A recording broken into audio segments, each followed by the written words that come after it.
So, ignore this look. I came up to get some quiet so I could go over this with y'all. Look, I have toothpaste on my hair. Anyways, this is the book, You Were Made for a God-Sized Dream. And so it's going through all the different parts of dreamings and visions. And I got to the part when we started this vision casting week about disclaimers, and just it like hit the nail right on the head. And so I call it like a God wink, because it was kind of crazy to be reading that at the time that we were doing like all this vision casting. So the disclaimer one, very common sense one, is you'll never feel ready, right? So you can't wait until the time feels right. Don't wait until like it feels like that you're ready or whatever. We don't wait on a dream. She talks about that he promised to always stick by us, and we know that he gave us these dreams.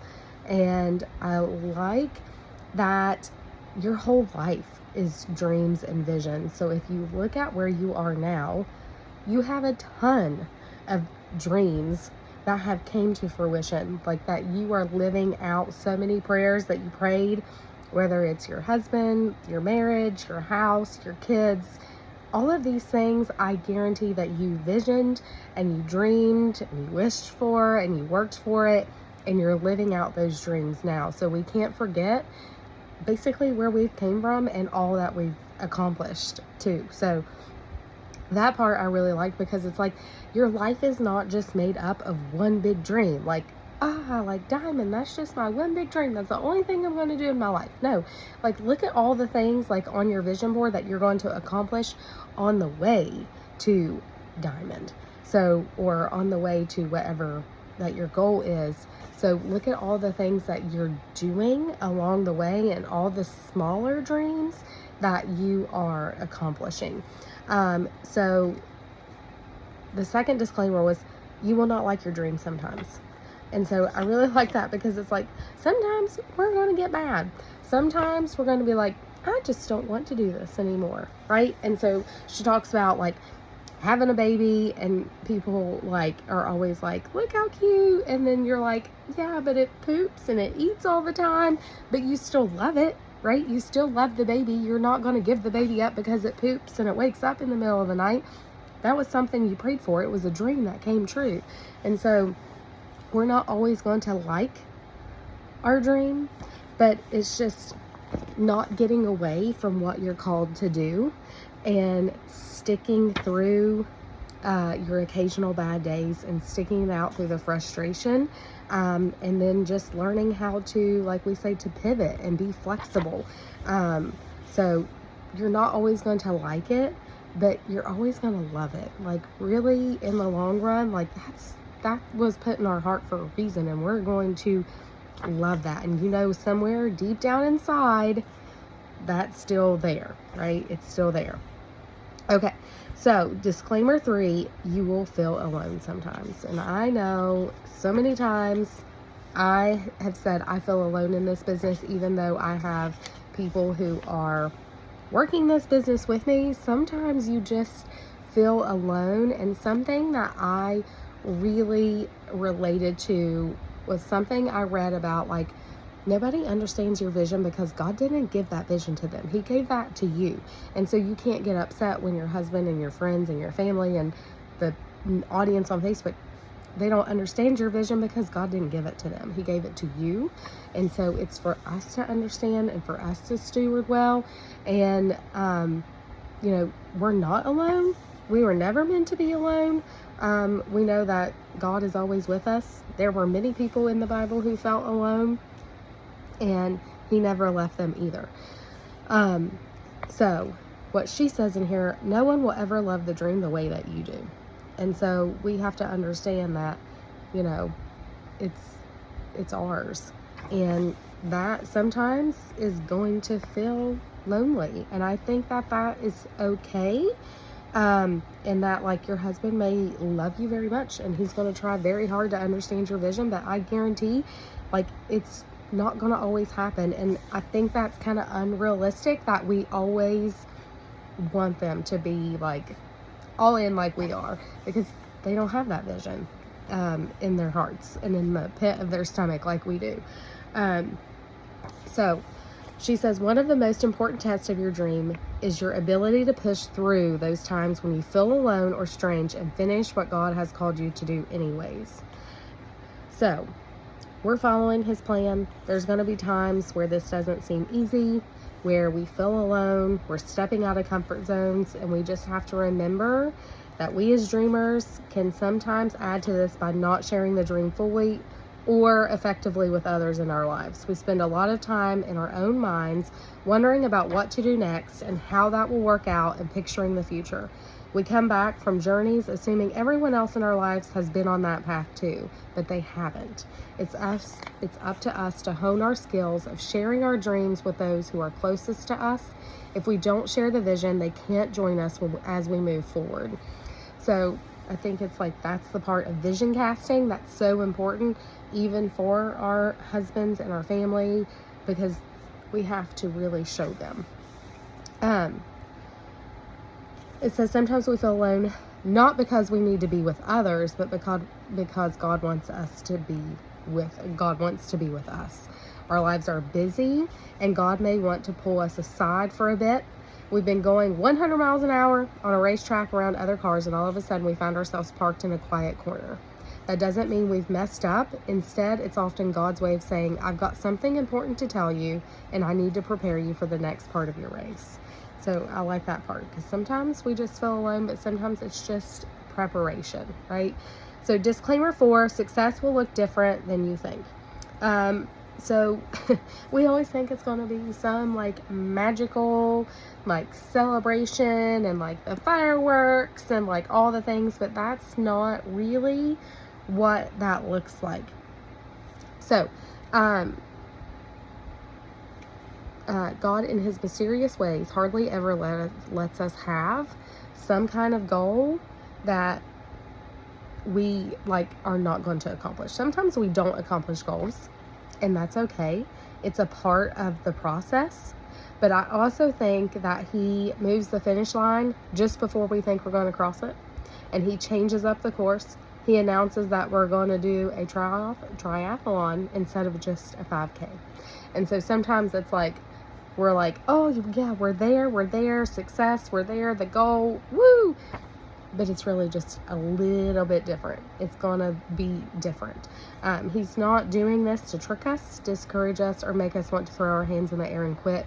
He's doing that so we remember that success is not about results. It's about a relationship.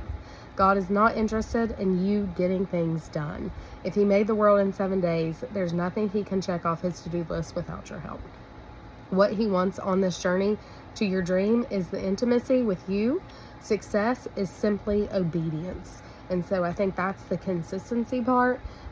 We think we have a lot to do, and we have all these like checklists, and we have to do all these things, and we have to make a bigger difference and have all these resources and have to do all of this. But really it's just saying yes to stepping out of your comfort zone, saying yes to obedience, and saying yes to God at every step, and it is the only true success when it comes to your dreams. It says there's a huge difference between setting goals and creating idols. Serve the one who loves you with excellence, but don't use him to serve your personal agenda. God is not a means to an end. He is the end. So we're looking at a different race at this point, like the race to be and know him and to be his. And so I like how she really uses these disclaimers to go through our goals. But let's see, disclaimer 5. One day this dream will be your new normal. And I kind of already hit on that, because sometimes we like just think all of these things like it's we're pursuing these goals and these dreams, and then we forget along the way that there's been so many that we've already achieved. And so maybe you've actually achieved your dream and you're wondering why it isn't as exciting as it's been in the past. If so, just know that all dreams become our new normal after we've lived with them for a while. So in this scenario, the key is to remember to stay grateful and to continue asking God what else He may have for us. We don't want to become too complacent or too comfortable, yet expecting the dream to always feel new isn't realistic. So you continue to grow as a person, you continue to, like once you hit diamond, that becomes your new normal, that you're working as a diamond, as you're, having kids and your marriage. Like it's something that you're always working on though, right? Because we cannot expect our marriage to be good if we don't work on it, right? If we don't take the date nights, if we don't communicate, if we don't do the things that we need to do to stay connected. And so I think it's the same thing with our kids, right? Like having those connections and then having that with your God as well. That each new dream He places in your heart, He and has you pursue, is an opportunity to know Him in a different way. Maybe one dream reveals faithfulness, while another one shows you His strength. The next one helps you discover His tenderness. Dreams also show you more of who you are. As you pursue different ones, you stretch, grow, and become even more of who you have always been created to be. Dreams are a sign that you're gloriously, beautifully awake to life. Stay that way even when your dreams become your new normal. Remember how you pursued that dream. Remember how you longed for it. Remember that day you were living in the answered prayers and realized hopes of yesterday. So I'm going to read you the conclusion of this chapter because I thought that was really good too. Dreams are unpredictable.